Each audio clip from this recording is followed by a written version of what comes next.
விஜய் வந்து இந்த மாதிரி 2 பேருக்குமே வேலை குடுத்துட்டாரு அப்படின்னு சொல்லிட்டு ரொம்ப சந்தோஷப்படுறாங்க முத்துமலர்.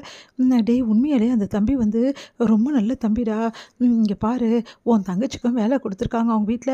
அதே மாரி உனக்கும் வந்து அவரோட கம்பெனில வேலை குடுத்துருக்காங்கடா அப்படின்னோனே, ஆமாம்மா எனக்கே அதிசயமா இருக்கு.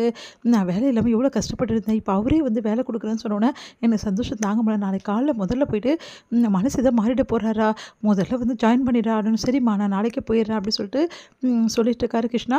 அடுத்து வந்து கிருஷ்ணா வந்து ஆஃபீஸ்க்கு வராரு. வாங்க கிருஷ்ணா அப்படின்னு சொல்லிட்டு எல்லாருக்கும் அறிமுகப்படுத்தி வைக்கிறாங்க. இது எல்லாம் பார்த்துட்டு வந்து அன்பரசுக்கு செம்ம காண்டா இருக்கு. இங்கே பாருங்க கிருஷ்ணா, உங்களுக்காக ஒரு சைட் விசிட் வந்து நான் பண்ணுறேன்.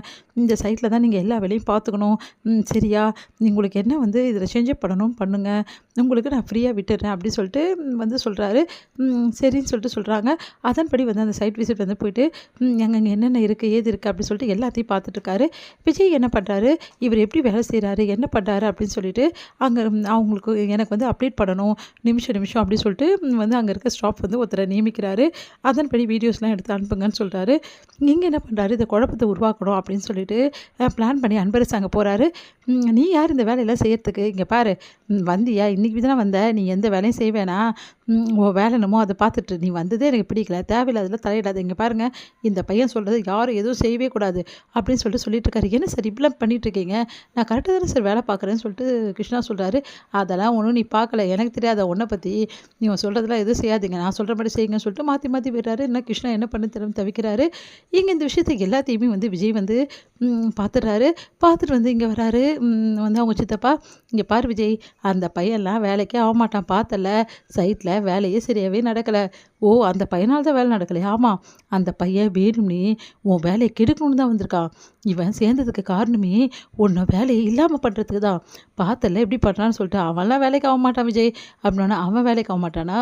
ஒரு விஷயம் வந்து வீடியோ பாருங்கள் அப்படின்னு சொல்லிட்டு காட்டுறாரு. அதை பார்த்துட்டு அதிர்ச்சி, இவன் இப்போ இந்த வீடியோலாம் எடுத்தான் பார்த்தீங்கல்ல, அவன் வேலையை கெடுத்து அங்கே இருக்க ஸ்டாஃப்ஸ் எல்லாம் வேறு மாதிரி பண்ணி வேலையை கெடுத்து வேலையே டோட்டலாக நடக்க விடாமல் பண்ணது நீங்கள் மட்டும்தான். இதில் அவனை குறை சொல்கிறீங்களா? விஜய் செம்ம டென்ஷன் ஆகிறாரு. உங்களுக்கு என்ன தான் சித்தப்பா பிரச்சனை? எதுக்காக என் வேலையை இப்படி வந்து தொல்லை பண்ணுறீங்க? இங்கே இருக்க ஸ்டாஃப் கிட்டலாம் வேறு மாதிரி பேசுகிறீங்க, குழப்பத்தை உருவாக்குறீங்க. எதுக்காக எங்களை நிம்மதியாக வேலையே செய்ய விட மாட்டேன்? ஏற்கனவே பிரச்சனை இருக்குது இந்த ஆஃபீஸில், அதை சரி பண்ணுறதுக்கு நான் ஒவ்வொரு நிமிஷமும் போராடிட்டுருக்கேன். நீங்கள் பண்ணுற பிரச்சனைங்க நான் சரி பண்ணணுன்னா இப்படி என்னால் முடியும் அப்படின்றாங்க. அது கேட்டு, இங்கே பாரு விஜய், நீ ரொம்ப ஓவராக பேசுகிறீங்க, நீங்கள் தான் ஓவராக போயிட்டே இருக்கீங்க.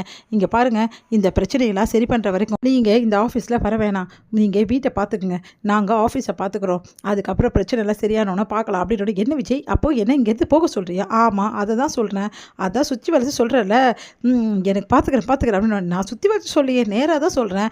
நீங்கள் முதல்ல இங்கேருந்து கிளம்புங்க. நீங்கள் இங்கேருந்து குழப்பத்தை பண்ணால் என்னால் இந்த குழப்பத்தை தீர்த்துட்டு இருக்க முடியாது. கிளம்பிட்டிங்கன்னா உங்களுக்கும் நல்லது. பார்த்துக்கிறேன், எங்கே பேசணுமோ அங்கே பேசிக்கிறேன். ஓவராக தான் போயிட்டுருக்கல நீ. இன்றைக்கி இவ்வளோ நாள் வந்து இந்த கம்பெனி விட்டுட்டு போயிட்டேன், அப்போல்லாம் நான் பார்த்துக்கினேன். இப்போ நீங்கள் வந்து ஆட்டம் போடுறியா? நீங்கள் நல்லா பார்த்துங்க லட்சம் தான் எனக்கு தெரியுது. என் கம்பெனி நாசம் பண்ணுறது நீங்கள் தானே. இங்கே பாரு, நீ ரொம்ப வந்து அனுபவிப்ப, அங்கே வீட்டுக்கு வருவல்ல அப்போ பார்த்துக்குறோம் உனக்கு அப்படின்னு சொல்லிட்டு போகிறாரு. பார்த்துக்கலாம் போங்க. என்னங்க நீங்கள் இப்படி பண்ணிட்டீங்க, வீட்டில் ஏற்கனவே பிரச்சனை ஆகிடுங்க. அதுக்கப்புறம் உங்கள் சித்தி கோச்சிக்கிட்டேன், என்னங்க பண்ணுறது? எங்கள் சித்திக்கு இவரை பற்றி நல்லாவே தெரியும், இவர் என்ன வேலை பண்ணுவான்னு சொல்லிட்டு நான் புரிய வச்சுக்கிறேன் எங்கள் சித்திக்கு. இங்கே பாருங்கள், எனக்கு ரொம்ப பயமாக இருக்குது, அதெல்லாம் பார்த்துக்கலாம் காவேரி. இங்கே பாரு, இப்போ உனக்கு வந்து நிம்மதியா, இப்போ உனக்கு ஓகேவா அப்படின்னு என்ன கேட்குறீங்க அப்படின்னு. ஆமாம், கிருஷ்ணா எப்படி ஒர்க் பண்ணுறாருன்னு பார்த்தல, நல்லாவே ஒர்க் பண்ணுறாரு. இந்த மாதிரி நல்லா ஒர்க் பண்ணுற ஆளுங்க தான் எனக்கு வேணும். இந்த மாதிரி கலகம் மூட்டி வீட்டில் இருந்துகிட்டே கூட இருந்தே வந்து குடிப்பறிக்கிற ஆள் எனக்கு தேவையே கிடையாது காவேரி அப்படின்னு. நீங்கள் சொல்லிட்டீங்க, ஏதாவது பிரச்சனைனா நம்ம தாங்க ஃபேஸ் பண்ணி ஆகணும். வீட்டில் என்ன பிரச்சனை பண்ண போகிறாரு எனக்கு ரொம்ப பயமாக இருக்குங்க, வீட்டுக்கு போகிறதுக்கே பயமாக இருக்குது. சரி விடு, நம்ம லேட்டாக போகலாம், எப்படியும் நம்ம லேட்டாக தான் போக போகிறோம், எல்லோரும் தூங்கிடுவாங்க, காலையில் பிரச்சனையை வந்து எழுப்புவார், அப்போ எப்படி பேசிக்கணும்னு எனக்கு தெரியும் காவேரின்னு. என்னமோ நீங்கள் சொல்கிறீங்க, எனக்கு ஒன்றும் புரியலைங்க. ஏற்கனவே வந்து வீட்டில் பெரிய பிரச்சனை, இதில் இன்னும் பெரிய பிரச்சனைலாம் வந்தால் எப்படிங்க சால்வ் பண்ண முடியும்? பார்த்துக்கலாம் காவேரி அப்படின்றாங்க. கிருஷ்ணா வராரு. சார் அது வந்து சார் என்னால் எந்த பிரச்சனையும் இல்லை சார், உங்கள் சித்தப்பா தான், நான் பார்த்துட்டேன் எல்லாத்தையுமே, எனக்கு எங்கே நடக்கிறது எல்லா விஷயமும் எனக்கு தெரியும், அதனால் நீங்கள் கவலைப்படாமல் நீங்கள் ஒர்க் பண்ணுங்கள் ஓகேவா அப்படி சொன்னோன்னே சந்தோஷம் அடைகிறாரு கிருஷ்ணா.